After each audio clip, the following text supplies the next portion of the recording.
자, 여러분 반갑습니다.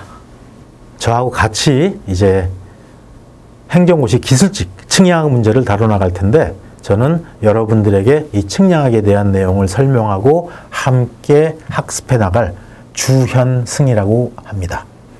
저도 참 오랜 시간 동안 수험생들을 지도해 봤어요. 직접적으로도 해보고 간접적으로도 해보고, 또 비단 그 행정고시 기술직 문제뿐만 아니라 기술사에 대한 강의도 굉장히 많이 했습니다. 그 다음에 뭐 협회라든지 학회 같은 데서 불러서 초청 강연까지는 아니어도 강의를 꽤 많이 했거든요.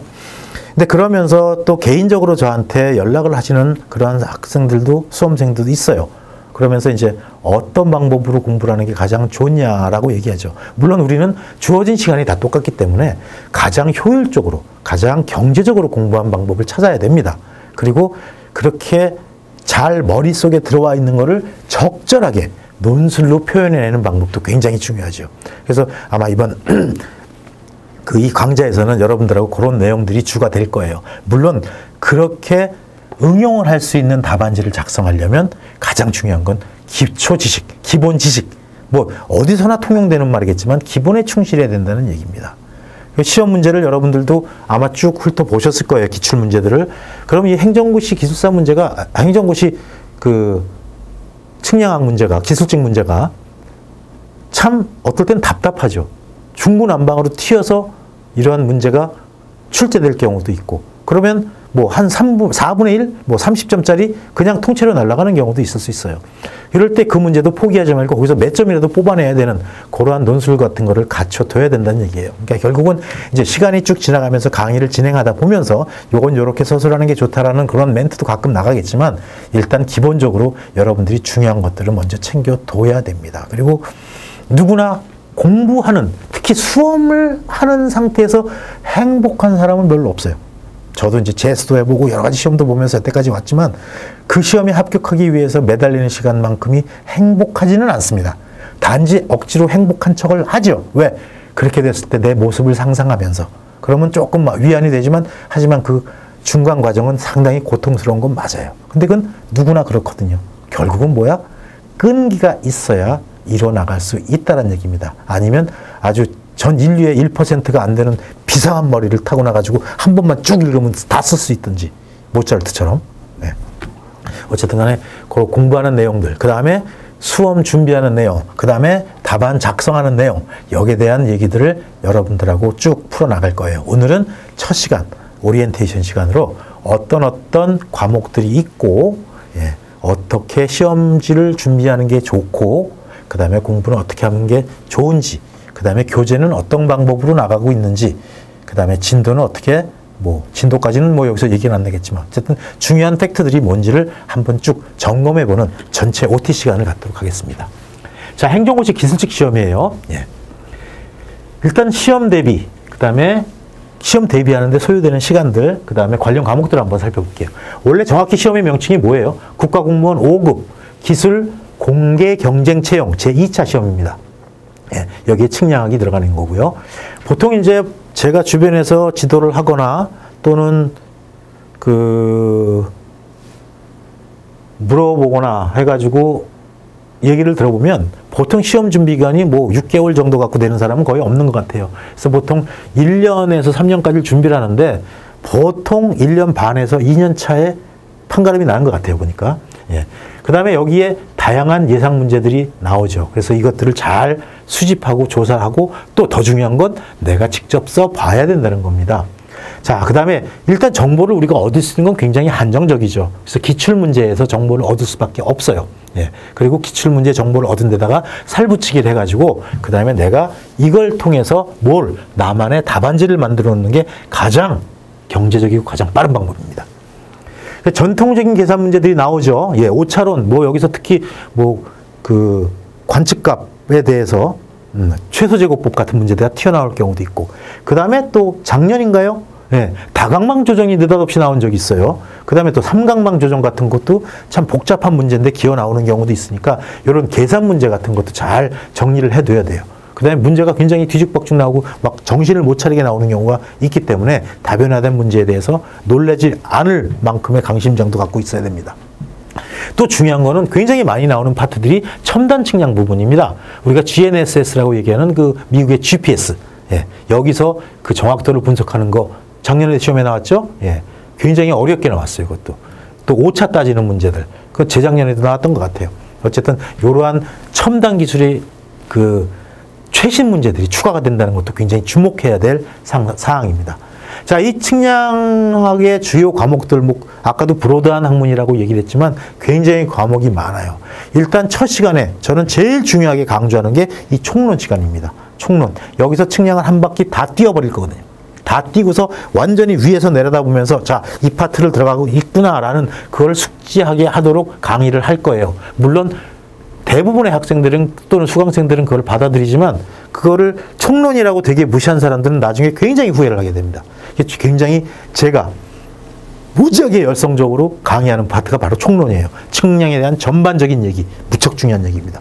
그 다음에 측지학이라는 분야가 있죠. 예, 지구에 대한 얘기, 그 다음에 지구 물리학에 대한 얘기, 또 그 다음에 뭐 여러 가지 그 많잖아요. 여기도 굉장히 복잡해요. 뭐 조석에 관한 얘기부터 시작해서 자기장, 뭐 그 다음에 또 뭐야 탄성파 측량, 중력, 중력 나오면 머리 아프잖아요. 어쨌든 그런 것들. 그 다음에 지구의 형상, 그 다음에 지구에서 사용하는 좌표계, 그 다음에 지구의 모습, 여기에 대한 것들. 또 장반경, 단반경, 아마 다 들어봤죠? 경도, 위도 따지는 거, 이런 것도 전부 다 지구 물리학에 관한 얘기들이 이쪽에 굉장히 많이 포진되어 있어요. 예, 지오 피직스라고도 표현하죠. 원래 정확한 표현은 지오데스라고 표현합니다. 측량학, 지오데스. 땅과 관련이 있다는 걸 알 수가 있을 거고요. 그 다음에 이제 관측값 해석론. 자, 이것도 굉장히 중요하고, 여기 오차 문제들이 여러분들이 많이 신경을 써야 돼요. 특히 계산 문제 같은 데서. 우리가 측량을 할 때 가장 기본적인 전제 조건이 뭐예요? 모든 관측에는 뭐가 따라온다? 오차가 따라 들어온다. 무조건 오차가 끼어든다. 그래서 이게 감당할 수 있는 오차면 오차 조정을 해서 해결을 하고, 감당할 수 없는 오차면 버려야 된답니다. 예. 재측을 해야 돼요. 그 관측값 못 쓴다는 얘기예요. 그걸 판단하는 게 바로 이 오차론에서 하는 거죠. 또 여러 가지 오차들에 대한 분석도 하고 오차의 종류에 대한 학습도 합니다. 그 다음에 이제 기본 측량. 사실은 기본 측량은 우리 행정고사 기술직에서 많이 좀 놨던 부분인데 이게 갑툭튀로 나오는 경우가 꽤 있어요. 그래서 삼각, 삼변 측량이라든지 다각 측량, 수준 측량. 그래서 여기에 대한 역시 기초 자료들, 기초 정보들은 꼭 가지고 가야 돼요. 그 다음에 이제 응용 측량. 여기는 사실 우리 쪽하고는 관계이 살짝 벗어나요. 예, 그래서 지형 측량이라든지 면체적 결정 측량이라든지 노선 측량, 하천 측량, 뭐 그 외에 터널 측량이라든지 또 뭐 비행장, 항만, 교량 이러한 프로젝트별로 들어가는 측량들이죠. 그 다음에 이제 사진 측량 원격 탐측. 요것도 아주 짭짤한 문제들이 많이 나옵니다. 특히 원격 탐측 같은 경우는 아직 본격적으로 문제가 나오진 않았는데 사진 측량에서는 굉장히 심도 깊은 문제가 나와요. 그 사진 측량 같은 부분 꼭 채워놔야 되고, 그 다음에 특히나 원격 탐측에서 여기 둘이 같이 걸리는 부분이 있거든요. 예, 옛날에는 아날로그 사진이었단 말이에요. 근데 지금은 디지털 사진을 써요. 디지털 사진이란 말은 디지털 이미지를 만들고, 디지털 이미지는 컴퓨터에서 픽셀로 저장이 된단 말입니다. 그래서 이러한 영상 처리에 대한 얘기들, 그게 원격 탐측하고 직통으로 걸리는 부분들이에요. 그래서 같이 학습할 필요가 있다는 얘기고요. 그 다음에 레이저 측량. 아직까지 그렇게 집중적으로 나온 적은 없어요. 근데 사실 살살 이제 기어 나올 때가 되지 않았나 싶긴 한데 아직까지는 빈도가 그렇게 높지 않습니다. 그 다음 위성항법 시스템. 얘는 굉장히 크다고 봐야죠. 예, 굉장히 중요한 파트예요. GPS에 대한 얘기, 또 오차에 대한 얘기, 또 뭐 그 분석하는 거기에 대한 얘기들이 굉장히 많이 나오거든요. 예, GPS. 그러니까 우리가 GNS라고 쓰는 이유가 있다는 건 뒤에 가서 본 강의 때 한번 듣도록 하고요. 그 다음에 GIS. 얘들도 사실은 제가 볼 때는 앞으로 점점 커갈 분야예요. 특히나 이제 4차 산업혁명, 그 다음에 국가에서 주도하는 얘기들, 거기에 따라 나오면서 이 GIS에 대한 얘기도 무시할 수 없어요. 근데 아직까지는 얘도 그렇게 빈도가 많지는 않습니다. 그 외에 이제 기타 법규나 시사성이라든지 국가의 정책 같은 것들도 같이 포함될 수가 있죠. 이렇게 무작스럽게 많은 과목들이 포진되어 있는 데가 바로 측량학이에요. 그러니까 공부하기가 힘들죠. 비단 여러분 얘기가 아니라 토목기사에서 토목기사를 포기하는 1순위 이유로 뭘 꼽는지 아세요? 측량학 때문에 못하겠다. 예. 근데 사실은 원리만 잘 챙겨두면 굉장히 그러니까 쉽다고는 말은 안 하겠어요. 근데 그렇게 어렵지 않게 접근할 수가 있다는 얘기죠. 그 원리가 전부 다 여기서 다루어질 거니까 이 부분은 여러분들 강의에서 반드시 중요하게 챙겨 들으셔야 돼요. 자, 그 다음에 자, 수험 준비는 어떻게 하는 게 좋겠습니까? 예, 일단 뭐 정보를 알아야 시험을 볼 거 아니에요? 그렇죠? 어떤 문제가 나왔는지 파악하는 것도 굉장히 중요합니다. 알아야 돼요. 정보를 수집해가지고. 그래서 주로 관연도 문제에 우리가 목을 메고 있죠. 물론 잘 알면 출제자 만나갖고 물어보면 좋아요. 근데 그건 거의 불가능하고. 그래서 이 관연도 문제들, 그 다음에 새로 튀어나올 수 있는 문제들이 어떤 게 있는가, 그 다음에 또 국가 정책이라든지 시사성과 관련된 문제가 있지는 않나, 요것도 체크해 두는 그러한 노력이 필요합니다. 그 다음에 이제 목표를 설정해야겠죠. 우리의 소원은 뭐 통일이 아니에요. 통일은 우리 그 다음에 시험 본 다음에 통일돼도 돼, 그렇죠? 네, 어차피 통일은 될 거예요. 시간이 지나면. 저는 그렇게 믿어요. 그러니까 우리는 지금 우리의 소원은 통일이 아니고 우리의 소원은 합격이라는 얘기입니다. 목표를 잡아야 돼요. 그러려면 참아야죠. 그 다음에 답안지들을 응용하고 또 나만의 새로운 답안지를 만들어서 창조해서 답안지를 기술해야 된다는 얘기예요. 그래서 특히나 누구라도 그렇지만 친구 때문에 망하는 경우가 많아요. 여러분 요 수험 준비할 동안은 친구고 뭐고 다 끊으세요. 진짜로. 만약에 그렇게 친구가 끊어졌다. 그건 친구 아니야. 친구 안 해도 돼. 정말 필요한 친구는 이해해 줄 거고 또 잘 되면 기쁜 마음으로 축하도 해줄 거고 그때 어울려도 돼요. 그러니까 제일 무서운 게 친구예요. 제일 먼저 조심해야 돼요. 그래서 다 끊고 공부해야 하는데 집중해야 된다는 얘기예요. 그 다음에 요건 무슨 얘기야? 시나리오화. 예. 어떤 항목을 공부해서 제일 중요한 건 여러분 프로덕트가 나오는 거거든요. 그 프로덕트가 뭐예요? 답안지입니다. 그럼 여러분들이 답안지를 답안지를 써보고 기술하는 거하고 그냥 머릿속에 외우고 있다가 기술하는 건 완전히 틀립니다. 답안지에 여러 번 써보면 장점이 뭐냐면 개요 하고서 내가 며칠 뛰어서 쭉 가다 보면 끝나는 말이 어떤 말로 끝났지까지도 기억이 나요. 그럼 답안 작성할 때 굉장히 유리해요. 그 다음에 뭔가 하나 핀트를 놓쳤더라도 다른 말로 채워나갈 수 있는 공간이 생기기 때문에 여러 번 강조하지만 자신의 답안지를 꼭 만들어 놓으셔야 돼요. 그래서 그 답안지를 만들어 놓고 그거 누구 줘도 상관없어요. 왜? 그 사람 그거대로 못 씁니다. 절대로. 왜? 나만의 답안지기 때문에. 그러니까 제일 지금 바보 같은 짓을 하는 사람들이 보면 야, 나 공부한 거, 나 자료 정리한 거 그거 나한테 줘. 나도 그거 갖고 행정고시 기술직 공부할게.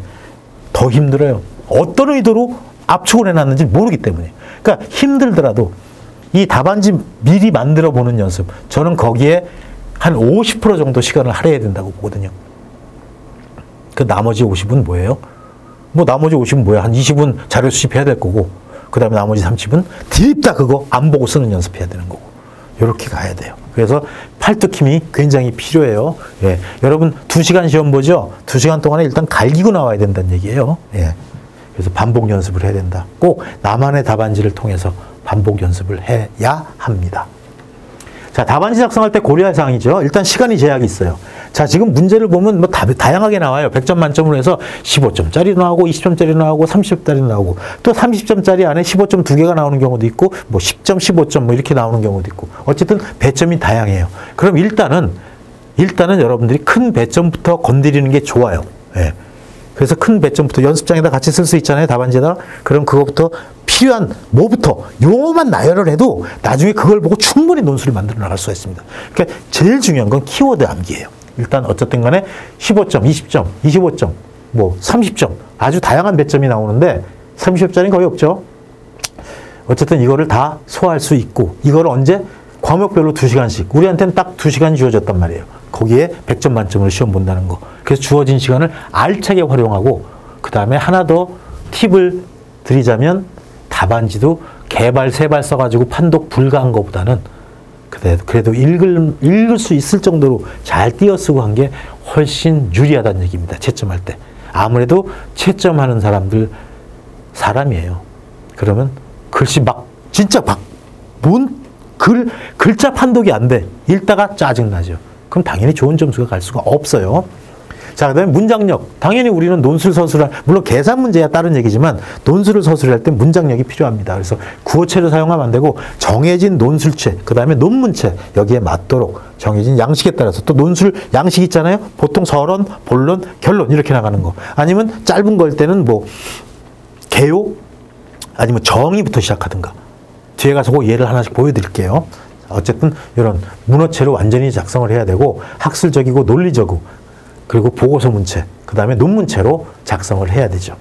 자, 그 다음에 이제 답안지도 제약이 있어요. 예. A4 용지 5장입니다. 그래서 10페이지죠. 이 중에서 보통 여러분들 합격한 사람들 물어보면 9페이지 정도는 서술을 했더라고요. 예. 그러니까 답안지도 분량도 굉장히 중요하다는 것도 꼭 염두에 두고 있어야 됩니다. 그래서 이렇게 정리가 되면, 완벽하게 정리가 된다면 보통 여기서 7, 80%가 합격을 하는 것 같아요. 비율상. 자, 답안 작성하는 요령을 보죠. 잘 아는 문제가 나왔다. 이건 뭐야? 주국동 힘, 이게 온갖, 기를 다 모아서 써야죠. 그쵸? 그래서 가급적 자세하고 많이 서술해야 됩니다. 잘 아는 문제. 거기서 점수를 따야 되는데. 예. 그쵸? 자, 하다 보니까 이제 조금 알듯 말듯 아리까리한 문제들이 있어요. 아주 맹탕 문제 말고, 이거 공부했었는데, 이거 근데 연습은 많이 하는데, 이런 것들. 일단 이것도 적당히 작성해야지 어떡할 거야. 그냥 놔두면 빵점 처리인데, 예. 그 다음에 모르는 문제가 나왔어. 이런 경우 있을 수 있죠. 그럴 때 그냥 놔두면 빵점이에요. 하지만 거기다가 원리 또는 정의, 이런 거, 의미, 그래서 몇 줄이라도 배점을 줘가지고 채워 넣으면 그래도 빵점보다는 훨씬 낫다는 얘기죠. 요거 생각보다 요거 부분 점수 버리는 경우가 많은데 요것도 챙겨가야 돼요. 안 될 땐 실력으로 안 되면 어필이라도 해야 돼. 답안지로 심사위원의 마음을 울려야 된다는 얘기죠. 자, 관연제 출제 동향. 이거 굉장히 중요해요, 우리한테는. 예, 그래서 얼만큼 몇 번 나왔나 빈도 파악하고 또 단원별로 분석을 해요. 아까 우리 여기 10과목 정도가 돼 있었죠. 예, 총론은 제한더라도 그 다음에 일반 측량, 사진 측량 굉장히 과목이 많아요. 그거를 그 중에서 필요한 걸 단원별로 발췌해가지고 분석하고 발췌해서 공부하는 게 중요합니다. 결국은 뭐예요? 나만의 답안지. 진짜 이게 제일 중요한 건데, 이거 진짜 죽어라고 말 안 듣는 사람도 있어요. 예. 이 양식하고 좀 비슷한 게 기술사 시험이거든요. 거기도 나이 먹었다고 뒤지게 말 안 들어. 결국 이거 안 만들면 합격 못 해요. 제가 아는 사람 중에 지금 12년째 기술사 공부하는 사람도 있어요. 그게 뭐야? 여기도 마찬가지예요. 2, 3년 안에 좀 나와야지. 안 그러면 늙어 죽어요. 예. 나만의 답안지. 계산 문제도 준비해야겠죠. 최소제곱법이라든지, 여기 이제 관측 방정식에 의한 방법, 다른 조건 방정식에 의한 방법들 굉장히 나름대로 몇 번씩 튀어나왔던 문제예요. 그 다음에 이제 각조정법, 또 다각측량 조정하는 방법. 이게 2018년에 나왔던가요? 예. 느닷없이 다각망 문제가 나왔어요. 근데 그렇게 어렵지 않아요. 폐합 트러블스 문제들도. 자, 그 다음에 키워드. 굉장히 중요한 얘기입니다, 이건. 여러분들 꼭 정리해 두세요. 키워드. 뭐든지. 키워드. 자, 내가 여기서 측량의 정의를 얘기해 볼게요. 측량의 정의. 자, 저는 이렇게 합니다. 키워드를 이 세 가지를 가지고 가요. 영역, 위치 결정, 특성 해석. 이게 키워드예요. 말 그대로. 그럼 나는 이걸 가지고 어떻게 측량의 정의를 만든다? 측량이란 1번 영역이죠. 자, 영역을 이렇게 풀어가요. 지표는 물론 지하, 수중, 해양, 우중 공간 등 인류의 활동이 미치는 모든 영역에서 상호 재점 간의 위치를 결정하고 그 특성을 해석하는 학문이다. 끝. 키워드 3개 가지고 정의가 만들어진다는 얘기예요. 모든 측량이 마찬가지입니다. 사진 측량에 정의 내려볼까요? 하나만 더 들어가면 돼. 사진. 사진을 이용해서 영역, 위치 결정, 특성 해석. 근데 우리가 사진이라고 쓰기는 좀 껄끄럽죠? 그럼 이걸 이렇게 멋지게 풀어낼 수가 있어요. 대상물에서 반사 또는 방사된 전자기파를 수집하는 센서의 영상을 이용하여. 사진. 그쵸? 이걸 이용해서 영역, 위치 결정, 특성 해석. 이렇게 키워드는 굉장히 여러분들한테 공부하는데 속도를 붙여줄 거예요. 키워드를 꼭 암기해야 되고, 그 다음에 정의. 자, 요걸 가지고 정의를 만들어서 한두 줄 또는 두세 줄 요걸로 요약해가지고 문어체로 정리를 해둬야 돼요. 그 다음에 주요 내용의 표현들. 요거 굉장히 중요한 얘기입니다. 우리 측량에는 동의어가 무작스럽게 많아요. 네, 수준 측량이 정확해요. 레벨 측량이 정확해요. 고저 측량이 정확해요. 다 똑같은 말이에요. 다각 측량이 정확합니까? 트래버스 측량이 정확합니까? 도근점 측량이 정확합니까? 환장하는 거예요. 이런 또 평면 측량, 다른 말로 소지 측량, 측지 측량, 다른 말로 대지 측량. 미치는 거예요. 이 동의어를 정확히 파악하고 있으면 쓸 것도 많아요. 예를 들어 대지 측량에 대해 써라. 대지 측량이란 측지 측량이라고도 하며 벌써 어까지 한 줄 넘어가잖아. 굉장히 중요합니다. 논술할 때. 그래서 동의어들 꼭 반의어는 챙길 필요 없어요. 동의어들 꼭 챙겨야 돼요. 그 다음에 용어를 풀어낼 줄 알아야 되고 공식 같은 걸 이용하면 몇 줄씩 확확 내려가죠. 예. 특히 수식 같은 게 그게 참 이쁘잖아요. 그 다음에 이제 측량의 순서. 이거 플로우 차트 이용하면 굉장히 유리합니다. 일단 심사위원도 한눈에 보기가 편해요. 그리고 답안지도 쫙쫙 넘어가. 굉장히 중요합니다. 그 다음에 그림 같은 거 있는 거 그려 넣으세요. 답안지에다가. 나 그림 못 그리는데요. 무슨 거기다가 대생활 했어? 그냥 인공위성에서 신호 받는 거 이렇게 그려도 상관없잖아요. 누가 뭐라 그럴 거야. 자, 인공위성 수신기. 이렇게만 정리해도 알아먹는단 말이죠. 하지만 이러면서 하나, 둘, 셋, 네 줄이 나가버리잖아. 예. 그렇다고 또 이거 여러분들 답안지 있는데 그림 요만큼 버리고 이렇게 또 쓰고 그러면 여기 이렇게 막 휑하게 비워놓으면 이건 괘씸죄가 적용될 수 있어요. 조심해야 돼. 어쨌든 이런 것들. 그 다음에 논술체로 답안을 만들어야 되겠죠. 그래서 단답 용어들을 활용해야 되고요. 키워드들. 그 다음에 동의어. 그 다음에 원어. 자, 표정에 대해서 써라. 표정 우리는 뭐라고 불러요? 표정. 영어로 써. 오리엔테이션. 오리엔테이션이 표정인지 몰랐죠? 예. 우리만 쓰는 용어들이 있어요. 이런 거 잘 챙겨내야 돼. 이렇게 딱 쓰고 표정 일안하고 뭐 이렇게 나가면 얼마나 많아. 또 interpretation. 이거 뭐예요? 예. 목이 뭐야? 번역이지, 통역이지. 아니, 우리 쪽에서 뭐라고 쓰는데 사진 판독인데. 이런 것들. 원어 같은 거를 꼭 같이 가져가면 답안 작성할 때 굉장히 부드럽습니다. 예, 표현하기도 편하고 굉장히 중요한 얘기예요. 그 다음에 이제 완전한 서술체로, 논술체로 작성을 해야 된다는 얘기겠죠. 자, 이번엔 뭐가 나오나요? 답안지. 이거 여러분 답안지 한번 다 봤죠? 예, 이거 묶어서 인터넷에서 팔던데 차라리 그렇게 대량으로 구매해가지고 활용하는 게 굉장히 좋아요. 이렇게 줄 있는 노트 A4 용지죠? 예, 그래서 32칸인가 3칸인가 있을 거예요. 그래서 여기다가 아예 처음부터 측량의 정의 해가지고 요거 인텐드 주는 거 1번 이런 식으로 요것도 굉장히 중요합니다. 두 가지 목적에서 하나는 눈에 보기 편해요. 그렇죠? 내가 서술하는 걸 어디까지 끌고 가는지 단락을 확신할 수가 있어요. 두 번째, 이만큼씩 공간을 벌어. 너무 띄지 마요. 이것도 눈에 띄면 괘씸죄. 자, 우리가 이제 여기서 여러분하고 같이 할 과목들이 이렇게 있죠. 총론 아파트도 얘기했어요. 예, 측지학이라는 과목, 그 다음에 오차론 또는 관측값 해석론, 그 다음에 기본 측량, 응용 측량, 사진 측량, 뭐 되게 분야가 많죠. 원격 탐축, 레이저 측량, 그 다음에 GNSS, 예, Global Navigation Satellite System 뒤에서 나올 거예요. 그 다음에 Geographic Information System, GIS, 그 다음에 기타. 여기서 총론 부분은 굉장히 중요합니다. 중요한데 그 중요도가 얘가 직접 문제에 나오지는 않아요. 하지만 어떤 서술을 풀어나갈 때 저기서 끄집어내기가 굉장히 편하기 때문에 여러분들은 갖고 있을수록 좋다는 얘기예요. 또 하나, 한 번에 측량학을 전부 다 내려다볼 수 있기 때문에 저기서 전반적인 왁구를 잡고 가는데 굉장히 필요하다는 얘기예요. 즉, 숲을 볼 수가 있다는 얘기겠죠. 그 다음에 직작, 그다지 많이 나오진 않아요. 이쪽은. 그 대신 이번에 보니까 또 작년 문제인가요? 묘유선이 아니라 경위도 결정하면서 이제 그 측지학적인 문제를 이용해서 푸는 문제도 나왔던 것 같아요. 오차론, 여긴 주로 계산 문제 아니면 오차의 종류, 요게 나올 가능성이 많고, 기본 측량은 잘 안 나왔거든요. 근데 지난번에는 다각 측량 완전히 다각망을 풀어내라는 거 보고 저도 깜짝 놀랐어요. 이게 왜 나올까 싶기도 하고. 어쨌든 기본에 충실해야 돼요. 기본에 충실한 측량이다. 응용 측량은 별로 우리 해당 사항 없고, 여기 굉장히 문제가 많이 나오죠. 사진 측량. 굉장히 중요한 부분. 원격 탐측은 얘만큼은 안 나오는데 아직까지는 그렇게 크게 많은 문제가 출제되지는 않는데 어쨌든 간에 얘도 비중이 높은 편입니다. 레이저 측량은 그만큼 안 높고요. GPS는 굉장히 높다고 봐야 돼요. 별 하나 더 붙여도 이거 의미 없어요. 없어요. 의미는 있어요.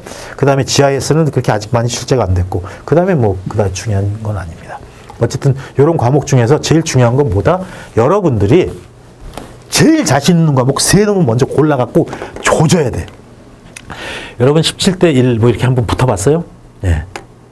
저한테 물어보지 마세요. 예. 붙어보면 어떻게 거기서 싸우다가 맞아 죽어요. 그럴 때 쫙 스캔을 하죠. 제일 약해 보이는 놈 있죠? 그걸 딱 거기서 고가서 그걸 팍 패면 또 이것도 싸움 조장한다고 소문나는 거 아니야?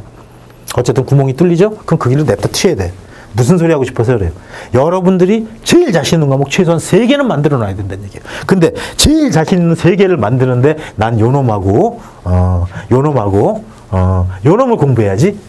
이거는 조금 심각하게 에너지를 많이 소모할 수 있는 그런 공부 방법이에요.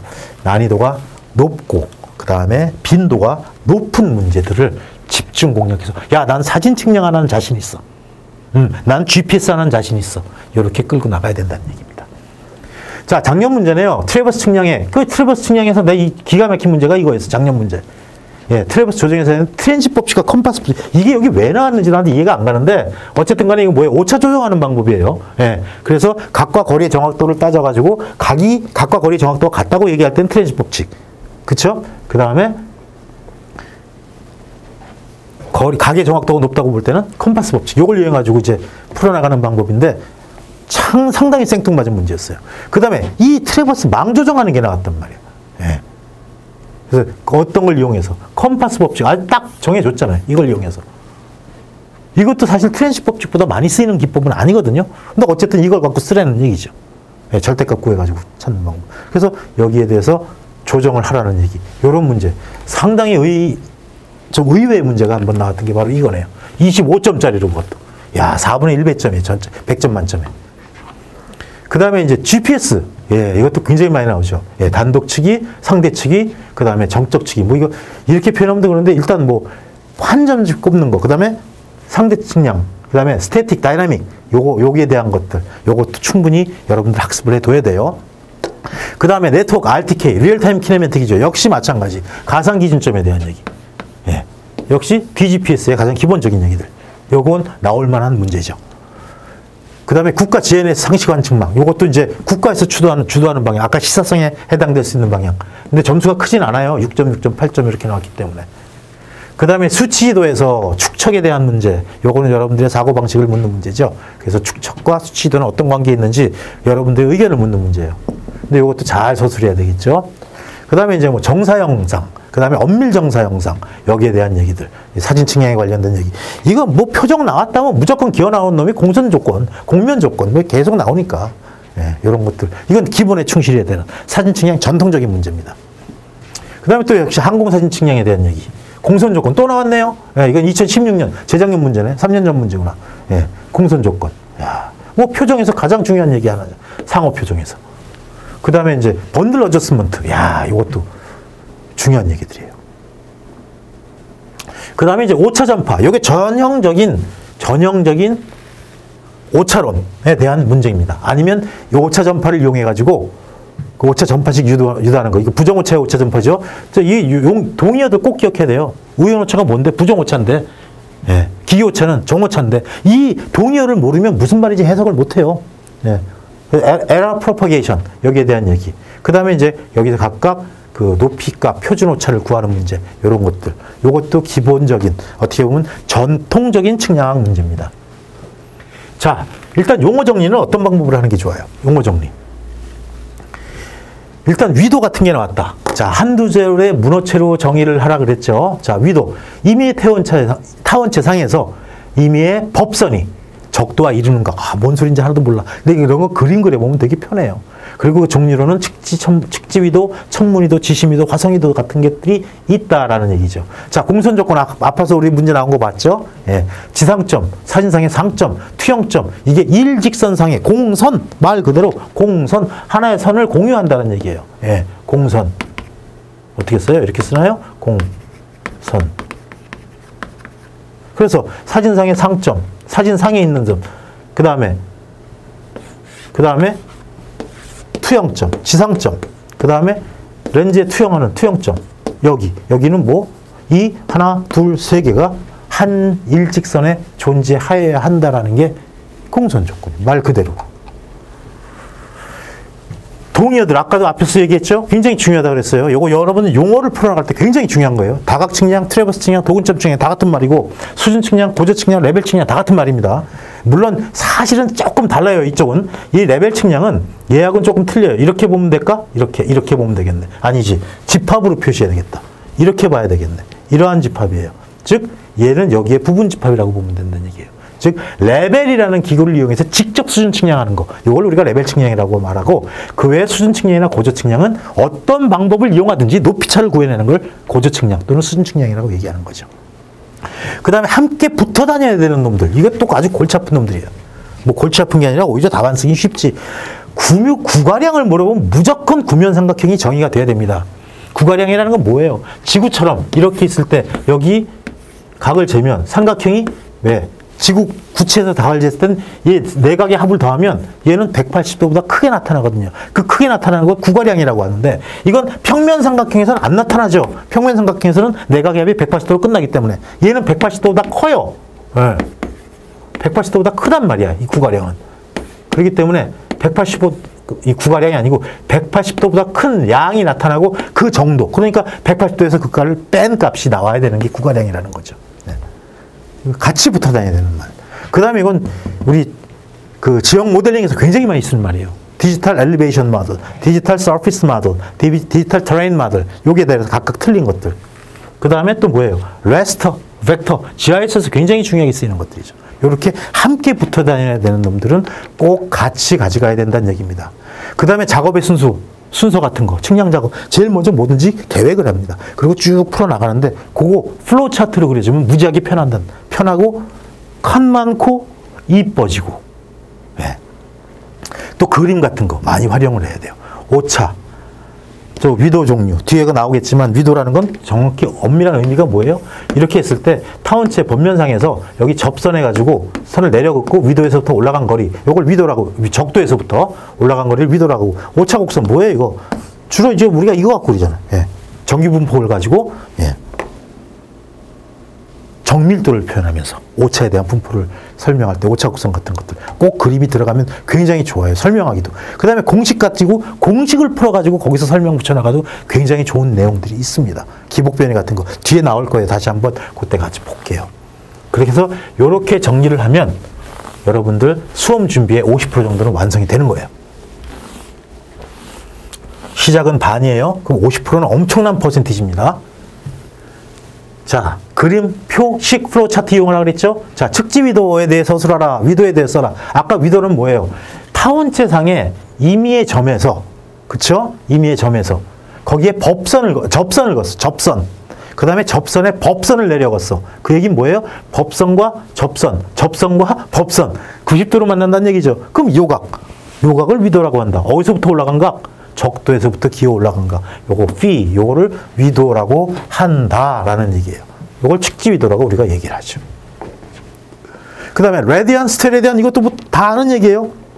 자, 반지름 R이야. 그럼 이 거리하고 똑같은 거리를 찾았어. 이걸 R이라고 할 때 여기서 만들어지는 요 부채꼴의 모양이 있죠. 요걸 우리가 레디안이라고 표현하고 그 사이각을 뭐라고 표현한 거예요? 로라고 표현한 게 라디안의 정의입니다. 스테레디안 역시 마찬가지죠. 반지름 R일 때 이 여기서 R의 제곱에 해당되는 면적을 만들어내는 꽃갈 같은 모양. 그럴 때 요 각을 우리가 스테레디안이라고 표현했던 거예요. 예. 그 다음에 기복변이. 이건 사진 측량의 아주 기본적인 얘기죠. 기복변이. 기복이 있으면 변이가 발생한다. 용어서부터 가지고 들어가야 돼요. 이건 본강에서 자세히 나올 겁니다. 오늘은 오리엔테이션이라 지금 성미가 급해갖고 말이 좀 빨라지고 있어요. 기복이 있으면 변이가 생긴다. 지상에 기복이 있다면 사진상에 변이가 생기는데 그 이유는 렌즈의 중심 투영이라는 특성 때문이다. 그쵸? 그렇게 해서 이렇게, 자, 여기서 사진을 이렇게 찍었죠? 찍어가지고 여기를 찍었어요. 근데 요만큼 기복이 있죠, 지금. 위아래로. 그래서 H만큼 비고라는 높이가 있어. 그럴 때. 자, 여기 렌즈의 중심이에요. 그럼 렌즈의 중심에서 화면까지의 거리를 우리가 초점거리라고 얘기해. 그 다음에 지상에서부터 렌즈의 중심까지가 비행고도죠. 그럴 때, 자, 여기가 이렇게 사진이 찍혀야지 여기에 찍혀야 되는데 사진이 이렇게 가다 보니까 이 점이 여기 지금 밀려났단 말이에요. 그래서 이걸 우리가 지상에서 나타난 변이라고 표현하면 이건 사진상에 어떻게 표현돼요? 요만큼으로 델타 R이라고 표현되는 거예요. 예, 그리고 요거를 우리가 R이라고 중심에서부터 변이량이라고 얘기를 하고 이럴 때 요거 아주 쉽잖아요. 다 쉽대, 그치? 처음이니까 그래요. 나중이라도 그래요. 자, 요건 뭐예요? R 대 요거 대 F는 즉 요 삼각형이네. 요거 대 요거는 그럼 이 삼각형에서 뭐야? 이것 대 이거는 이것 대 이거. 맞네요. 그쵸? 아니지. 맞다 그러면 안 되죠. 네. 암만 믿을만 해도 의심은 해봐야 돼요. 요 삼각형하고의 비교네요. 요거 때 요거는 요거 때 요거. 자, 요거 때 요거. R 대 F는 델타 R 대 H. 그쵸? 이렇게 되죠. 그 다음에 요거는 여기서 델타 R을 뽑아낼 수 있고. 공식 쉽잖아. 그 다음에 또 이번엔 뭐예요? 어떤 삼각형이야? 이 삼각형이네. 이 삼각형 대 이 삼각형에서 뽑아낸 거예요. 요거 막국지각이니까 얘하고 얘하고 평행일 거고. 그럼 요거 두 개 닮은 삼각형. 그쵸? 그래서 뭐야? 델타 R 대 요 길이 대 요 길이는 요 길이 대 요 길이. 그래서 이렇게 또 식을 뽑았을 수가 있어요. 그래가지고 요거 델타 R은 어떻게 요거 두 개 곱한 거 요거 두 개 곱한 거 같으니까 이렇게 뽑아내고 그 다음에 요 델타 R을 여기다 갖다 집어넣으면 요렇게 갖다 쓸 수 있고 요렇게 기복 변이를 쓸 수가 있다는 얘기죠. 그리고 결론을 내린 거야. 기복 변이는 뭐 비행고도가 높을수록 작아진다. 비고가 클수록 커진다. 그 다음에 중심에서부터 거리가 멀어질수록 커진다. 예. 이거 갖고 판단을 내릴 수가 있다는 얘기죠. 그래서 그림, 표, 수식 요걸 이용하는 거 굉장히 중요합니다.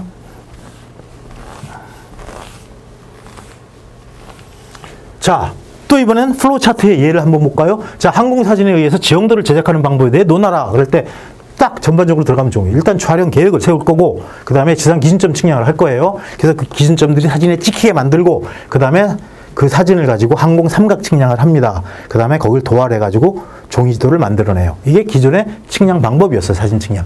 자, 근데 이게 이제 지상 기준점 측량하기 전에 대공 표지를 이용해서 위치점들을 정확히 판단하는 경우도 있고 또 촬영이 끝난 다음에 한쪽으로 몰아가지고 뭐 정사투영을 해서 정사투영 사진을 만들고 정사투영 사진 지도를 제작하는 방법이 있어요. 또 한쪽으로는 편의성을 거쳐갖고 사진을 다 모자이크처럼 모아서 사진 집성을 하죠. 거기다가 등고선을 그려가지고 사진 지도를 만들 수도 있습니다. 그 다음에 예전에는 일단 종이 지도를 했지만 이제 수치도를 하면서 수치 지도까지도 만들어주는 이 플로우가 들어가면 얼마나 좋아요. 네. 따져볼까요? 하나, 둘, 셋, 넷, 다섯, 여섯, 일곱, 여덟, 아홉, 열, 열하나, 열둘, 13줄. 아까 32줄 중에 13줄 들어가잖아. 거의 반 페이지 먹고 들어간다는 얘기예요. 답안지도 이뻐지고. 활용해야 돼요. 이렇게까지 그림, 수식, 플로우 차트 다 정리가 되면 한 70% 정도 완성이 된다고 봅니다. 예. 자, 단답 용어 정리, 그 다음에 그림, 표, 공식, 플로우 차트 굉장히 중요하다고 얘기를 했던 거죠. 그래서 이걸 이용해가지고 정의를 내리고 그 다음에 이론을 서술하고 그 다음에 거기에 대한 특징이나 활용을 이거는 이제 짤막하게 완전 논술이 아닌 경우 이렇게 가요. 예를 들어서 GNS의 활용에 대해 써라. 10점짜리나 15점짜리 배점이 됐다. 그럼 일단 정의 들어갈 거고요. GNS의 원리, 특징 이런 게 들어갈 겁니다. 그 다음에 세계 여러 나라의 GNSS, 뭐 미국의 GPS, 러시아의 글로나스, 유럽 연합의 갈릴레오, 그 다음에 중국의 배도, 그 다음에 인도의 나빅 이런 시스템들 이게 포함되면 되겠죠. 그 다음에 이제 이걸 어떻게 활용하는지 제일 중요한 게 이 부분이잖아요. 특징 활용 같은 게 마지막에 들어가면 돼요.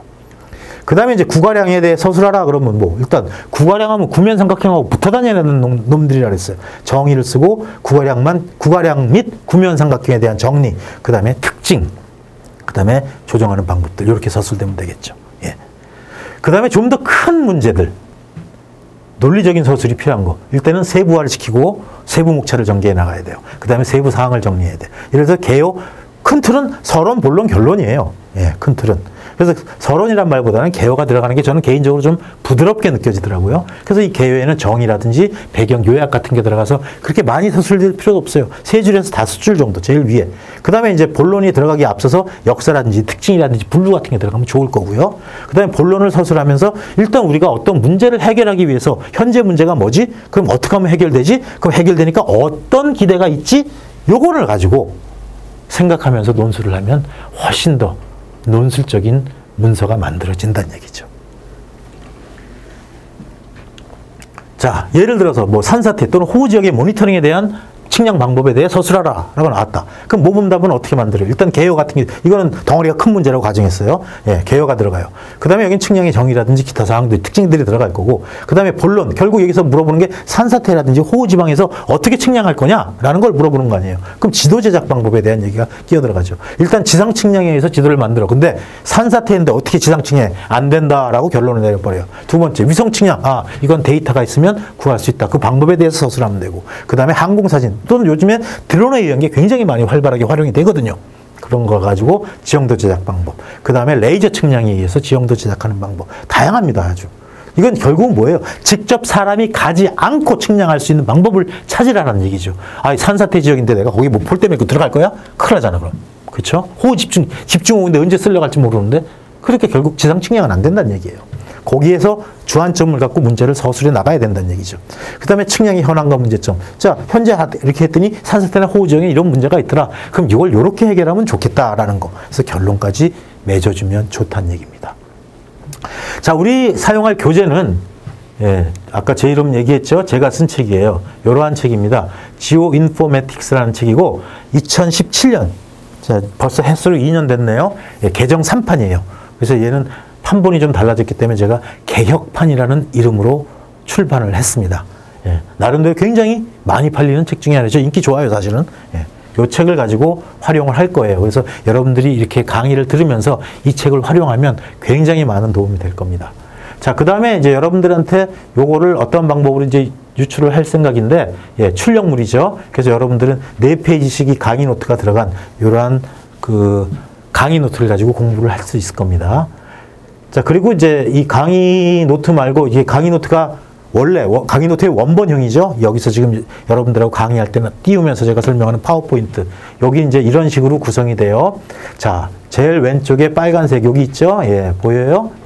여기는 가장 큰 챕터의 그 절의 타이틀이 들어갑니다. 세부 챕터라고 보시면 돼요.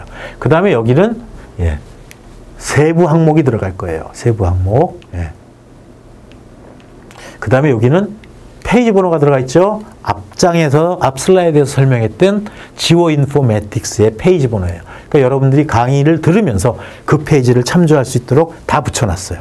그 다음에 여기는 이제 소제목이죠. 여기서 이 슬라이드에서 다루고자 하는 기본적인 내용들하고 그 다음에 모든 내용이 여기 이제 함께 포함이 됩니다. 이런 식으로 슬라이드 노트가 구성이 되어 있으니까 강의 노트가 이걸 가지고 여러분 활용하면 아무리 모르는 것보다는 알고 들어가면 훨씬 이게 이렇구나라고 빨리 적용하기가 쉽다는 얘기죠. 자, 이렇게 해서 오리엔테이션은 여기서 마칠 거예요. 근데 중요한 건 뭐예요? 결국은 하고자 하는 의지, 그 다음에 의지만큼 중요한 건 해야겠다는 끈기입니다. 쉽지 않은 시험이에요. 저도 알아요. 창피한 얘기지만 저도 대학교 4학년 때 한번 응시했다가 떨어지고서 안 했어요. 저는 사실 이 길이 아니다 싶어가지고 그런 생각이 많았기 때문에 안 했는데 이 길이 내 길이다라고 했으면 아마 했을 거예요. 제가 뭐 맘만 먹으면 못했겠어요? 못했을 것 같아요. 어쨌든 간에 쉬운 길은 아니에요. 그리고 이 고시라는 게 그렇잖아요. 예전으로 치면 과거 시험입니다. 국가에서 인재를 발탁하는 시험. 함부로 뽑지 않겠죠. 그러다 보니까 굉장히 폭넓은 지식을 갖고 있는 그러한 수험생을 고르려고 노력할 거예요. 그러니까 여러분들은 아까 앞에서 설명했던 것처럼 가장 짧은 시간에 단타 치고 나오세요. 치고 나온다는 건 치고 포기하라는 얘기가 아니라 집중적으로 공부해서 6개월 갖고는 사실은 조금 짧아요. 보통 한 1년에서 1년 반 정도. 우수한 학생들은 1년 정도. 그 다음에 조금 보통이다 하면 2년 안에는 통과를 하는 것 같아요. 그 다음에 3년 넘어서 못하면 그럼 포기하는 게 나을 것 같고, 아니면 그 얘기는 뭐냐면 포기하라는 뜻이 아니라 할 때 집중적으로 매달리라는 얘기예요. 친구 먹고 다 끊어버리고. 그래서 할 때 하고 그리고 나면 여러분들은 훨씬 멋지게 자기 인생을 업그레이드 할 수가 있을 거예요. 자, 어쨌든 오늘 오리엔테이션은 여기까지로 하고 여러분들 열심히 공부해서 원하는 목적을 다 달성하기를 바라겠습니다.